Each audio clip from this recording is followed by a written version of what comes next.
নমস্কাৰ Assam police constable AB আৰু UB result ইতিমধ্যে ডিক্লেয়াৰ কৰিছে 11 AM পৰা তো ৱেবসাইটটো কিছু প্ৰবলেম হৈছে কাৰণে বহু কেণ্ডিডেটে চাব পৰা নাই তো কিছু সময় পিছত এখিনি ঠিক হৈ যাব আৰু ইতিমধ্যে কাট অফ মাৰ্কৰ লিষ্ট বিলাকো পাবলিশ হৈছে আৰু যিসকলে ৰিজাল্ট চাব পৰা নাই তো লিংক ডেসক্ৰিপচনত দিয়া আছে তাত গৈ পেলাই এদৰে স্ক্ৰল ডাউন কৰি পেলাই তাত ৰিজাল্ট সেকশনত গৈ পেলাই চাব পাৰিব ইয়াতে কাট অফ মাৰ্ক বিলাক বিভিন্ন ডিস্ট্ৰিক্ট ওয়াইজ লগতে ক্যাটেগৰি ওয়াইজ দিয়া আছে প্ৰথমতে আনৰিজাৰ্ভ মেল আৰু ফিমেল আছে বজালি বাক্সা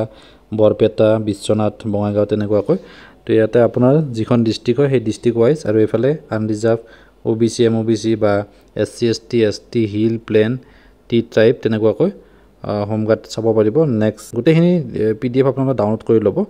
মই আমাৰ টেলিগ্ৰাম চেনেলত এই যিখন কাট অফ লিষ্ট আছে তো এই পিডিএফটো আপলোড কৰিছো তাত গৈ পেলাই চাব পাৰিব বা ৱেবসাইটৰ পৰা ডাউনলোড কৰি ল'ব পাৰে এইখন হৈছে cut off constable AB Assam police ইয়াত চোৱা ডিস্ট্ৰিক্ট ওয়াইজ দিয়া আছে ক্যাটেগৰি ওয়াইজ স্ক্ৰিনশ্বট লৈ পেলাই চাব পাৰিব তো ইতিমধ্যে ৰিজাল্টটো ডিক্লেয়াৰ কৰিছে কিন্তু যেটো অফিচিয়েল ৱেবসাইট হয় লিংকটো কিছু ডাউন আছে কিছু সময় পিছত এইখিনি ঠিক হৈ যাব সকলোকে শুভেচ্ছা থাকিলে যিসকলে কোৱালিফাই কৰিব আৰু ভালদৰে প্ৰিপাৰেচন কৰক আগৰ যিখিনি পুৰণি প্ৰশ্ন কাকত আছে সকলোবিলাক আলোচনা কৰা গৈছে